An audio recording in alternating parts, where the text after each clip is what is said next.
Dear student, once again you are most welcome at my channel. Class 10th के बच्चे आज हैं और क्लास 10th के बच्चों में हमने आपको लाइफ प्रोसेसेस चैप्टर स्टार्ट करके उसी को आगे बढ़ा है।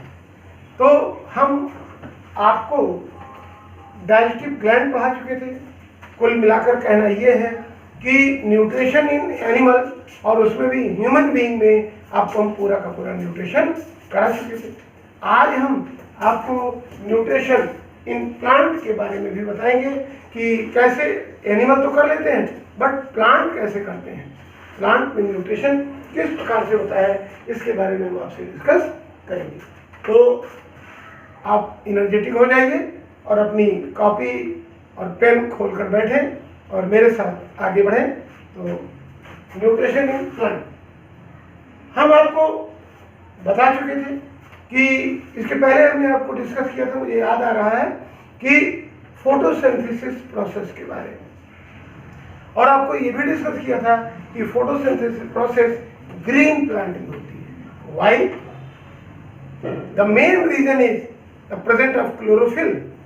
When chlorophyll is present, when any pigment granules are present, then they are capable to synthesize their own food. And in green plant, chlorophyll is present, and due to presence of chlorophyll, they are capable to make their own food with the help of photosynthesis process. तो ये जान लीजिए आप कि photosynthesis process जब होगी तो food production होगा, फूड प्रिपरेशन होगा और उसी फूड का यूज वे अपने न्यूट्रिशन में करते हैं। तो एक चीज तो पहले ये जानिए कि फोटोसिंथेसिस प्रोसेस होती क्या है। फोटोसिंथेसिस प्रोसेस एक ऐसी प्रोसेस है जिसमें प्लांट अपना फूड बनाते हैं, लेकिन केवल ग्रीन प्लांट, ये याद रखिएगा, केवल ग्रीन प्लांट। तो डिफाइन करने के लिए अगर आपसे कोई कहे कि फोटोसिंथेसिस प्रोसेस क्या है तो आप क्या कह सकते हैं कि photosynthesis process is that process in which green plants make their own food or synthesize their own food with the help of carbon dioxide and water in photosynthesis process. Clear हो गया? बात मेरी समझ आ गई? कोई दिक्कत नहीं? क्या मैंने कहा या इसको इस तरह डिफाइन कर लें कि photosynthesis process is that process in which green plants are capable to synthesize their own food with the help of carbon dioxide and water. Clear? तो ये बात आप जानेंगे। तो फोटोसिंथेसिस प्रोसेस को अगर हम रिएक्शन में कर दें तो कैसे आप करेंगे, देखिए पहले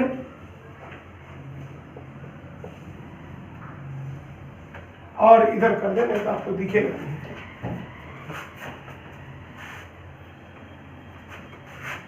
अगर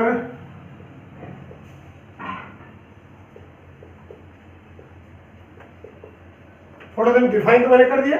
अगर आपको रिएक्शन बेस में जाए तो आप ये प्रोसेस जाएगी 6CO2 + 6H2O। ये क्या हो गया? Carbon dioxide. और ये क्या हो गया? वाटर। और सिंथेसाइज करके बनेगा क्या?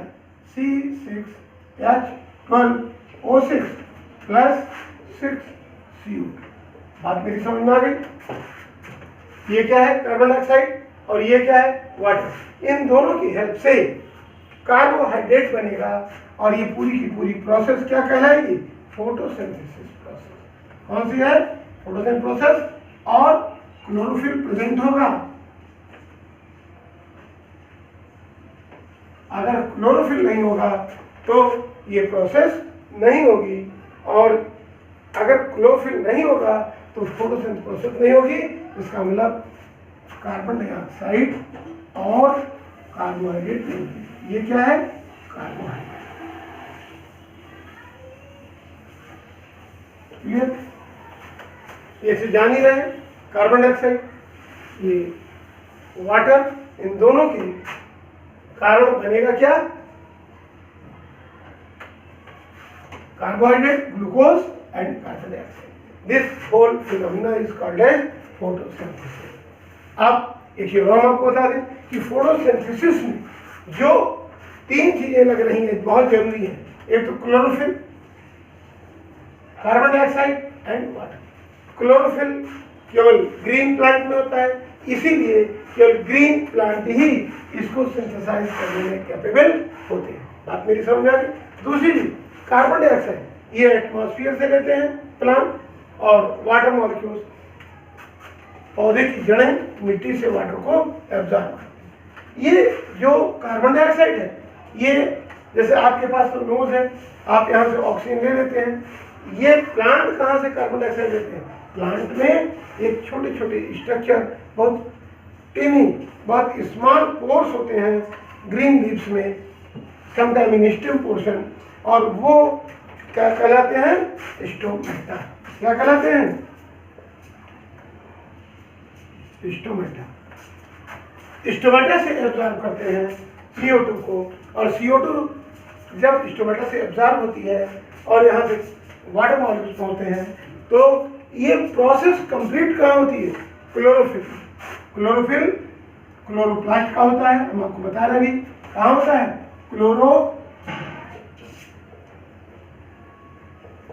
वही क्लोरोफिल मॉलिक्यूल, क्लोरोप्लास्ट। अभी इसके बारे में हमें जरूरत पड़ेगी तो हम बता रहे हैं। क्लियर हुआ? स्टोमेटा। स्टोमेटा बहुत छोटे छोटे स्ट्रक्चर्स होते हैं। अगर हम माइक्रोस्कोपिक स्टडी करें तो स्टोमेटा कुछ इस प्रकार से दिखेगा।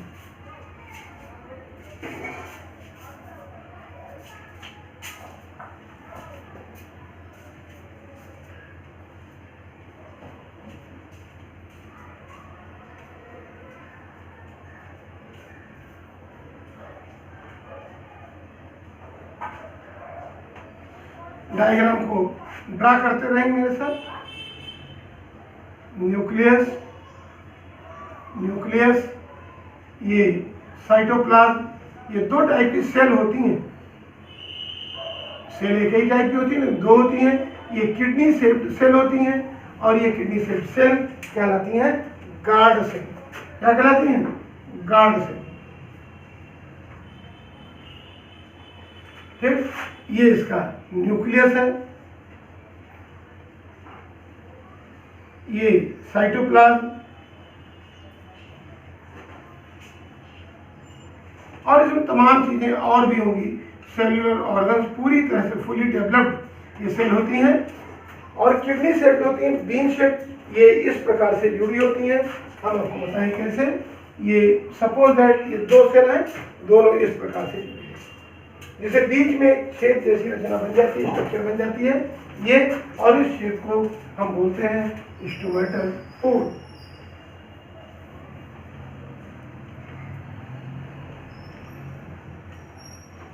स्टोमेटल डे टाइम ये खुले रहते हैं, ये क्षेत्र खुला रहता है, बट नाइट टाइम अंधेरे में ये बंद हो जाते हैं, और स्ट्रक्चर इसका कुछ ऐसा हो जाता है।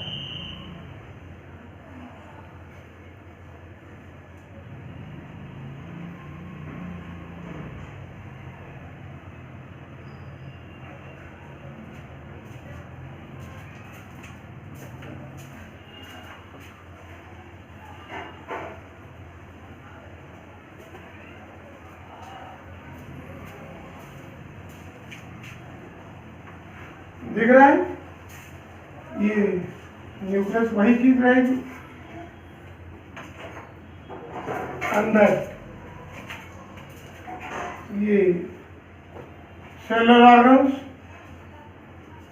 और इसमें साइटोप्लाज्म भी होगा। ये मैं आपको बनाने का प्रयास कर रहा हूँ कलर, ताकि आप क्लियर स्पष्ट देख सकें।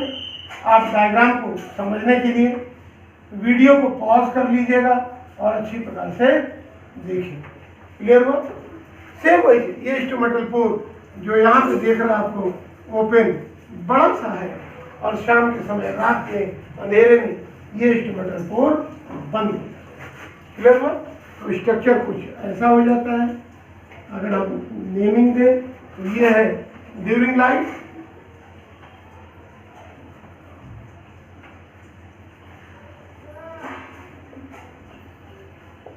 ये कंडीशन होगी, और इन डार्क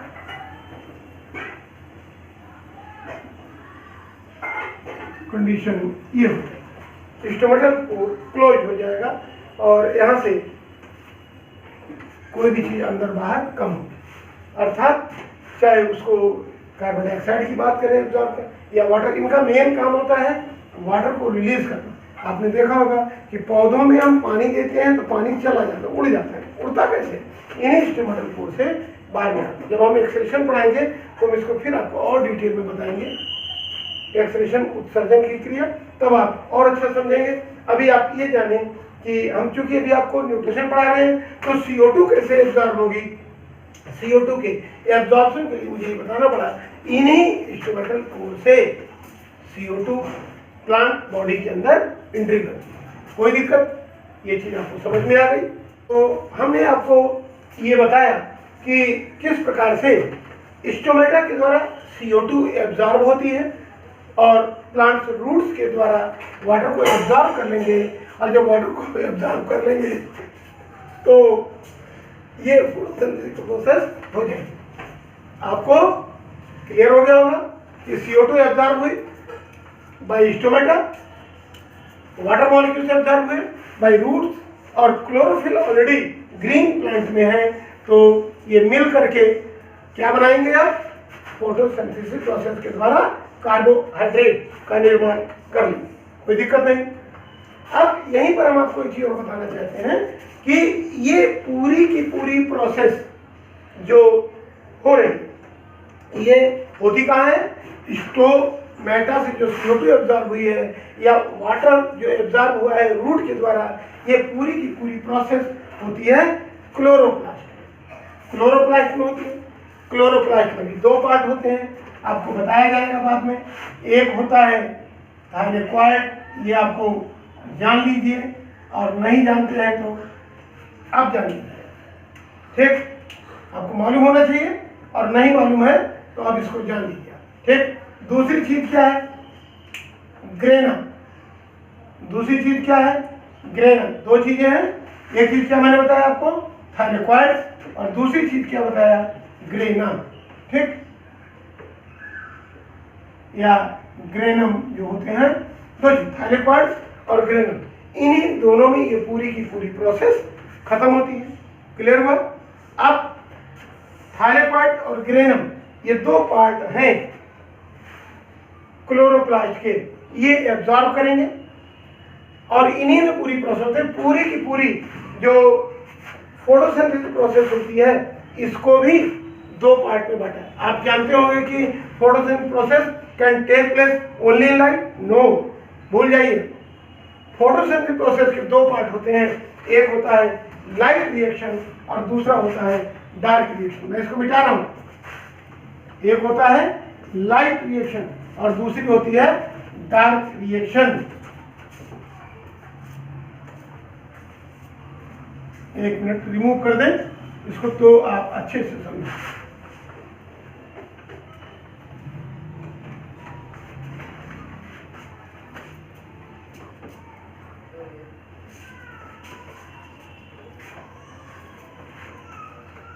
पूरी की पूरी process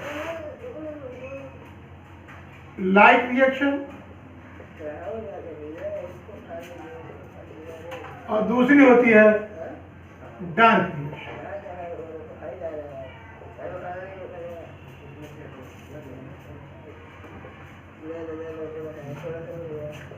dark reaction, light reaction में क्या होता है?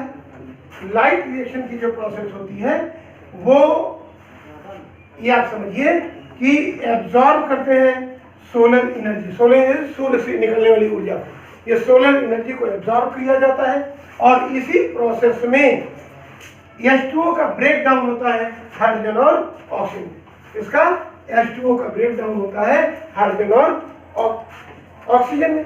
क्लियर हुआ? अब वो निकलती है ऑक्सीजन। फाइनली कुल मिला के हम ये कह लें कि O2 रिलीज होती है। और डार्क रिएक्शन में क्या होता है? डार्क रिएक्शन स्टोमा में होती है जिसमें कि CO2 से कार्बोहाइड्रेट का सिंथेसिस या कार्बोहाइड्रेट का संश्लेषण होता है। मेरी बात समझ आ गई? Light reaction, dark reaction. Light reaction को दिया था रॉबर्ट हिल और डार्क रिएक्शन को दिया था ब्लैकमैन। ब्लैकमैन ने दिया डार्क रिएक्शन, इसीलिए इनके नाम के आधार पे इसको हम ब्लैकमैन रिएक्शन के भी नाम से जानते हैं। और ऊपर वाला रॉबर्ट हिल ने दिया था लाइट रिएक्शन को, इसीलिए इसे हम हिल रिएक्शन के नाम से भी जानते हैं। क्लियर हुआ? कोई दिक्कत? हिल रिएक्शन के नाम से भी जानते हैं, कोई दिक्कत तो नहीं है? नहीं। ठीक, अब आप एक चीज इतना ही केवल जान लें कि इसमें लाइट रिएक्शन में ब्रेक डाउन होता है वाटर का हाइड्रोजन और ऑक्सीजन में, और डार्क रिएक्शन में सिंथेसिस होती है किसकी?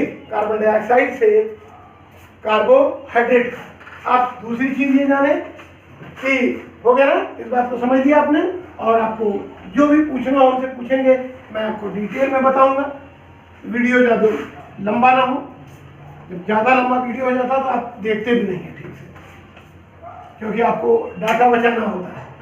ठीक है ना? तो पूरी की पूरी ये प्रोसेस दो पार्ट में भी इसको देखेंगे। एक CO2, ध्यान दीजिए, ये CO2 से कार्बोहाइड्रेट सिंथेसिस हो रहा है, CO2 से कार्बोहाइड्रेट का सिंथेसिस, ये हम आपको सीधे बताते हैं, ये होता है डार्क रिएक्शन में। ज्यादा अच्छा समझ में आ जाएगा। और H2O से ब्रेकडाउन होता है, इसका CO2 निकलेगी। अब CO2 टूटेगी तो इसका हम आपको यहाँ से दे रहे हैं, ज़्यादा तो कुछ क्लियर कर पा रहे हैं। ये यूँ ले लीजिए इसको, ये होगा, किसमें होता है ये? Light reaction. लाइट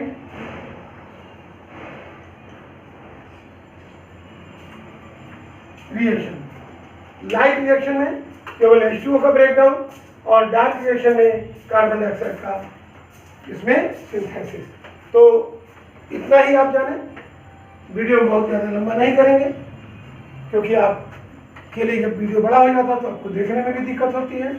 और आपको हम इसके बाद और नए हेडिंग पे ले चलेंगे। इस चीज़ को ध्यान रखते हुए वीडियो आज हम यहीं ख़त्म कर रहे हैं। वीडियो हमारा अच्छा लगा हो आपको तो लाइक शेयर सब्सक्राइब जरूर करेंगे। अब आगे हम आपको ये भी बताएंगे कि कैसे हम प्रूव कर सकते हैं कि कार्बन डाइऑक्साइड, क्लोरोफिल ये आवश्यक होते हैं, और सनलाइट ये आवश्यक होते हैं फोटोसिंथेसिस प्रोसेस के लिए। ये जान लीजिए कि फिर से एक बार जान लीजिए कि फोटोसिंथेसिस प्रोसेस में कार्बन डाइऑक्साइड और वाटर मॉलिक्यूल से किसका संश्लेषण होता है, किसकी सिंथेसिस होती है? कार्बोहाइड्रेट का, in the presence of sunlight. Clear? तो once again I repeat you, photosynthesis process, that process in which green plants are capable to synthesize their own food with the help of carbon dioxide and water molecules in sunlight. Sunlight is necessary, sunlight जरूरी है। ठीक है? तो video को like share subscribe जरूर करेंगे। जो आपको राय दिया होगा आप हमसे पूछेंगे व्हाट्सएप पे, हम आपको जरूर बताएंगे। Thank you.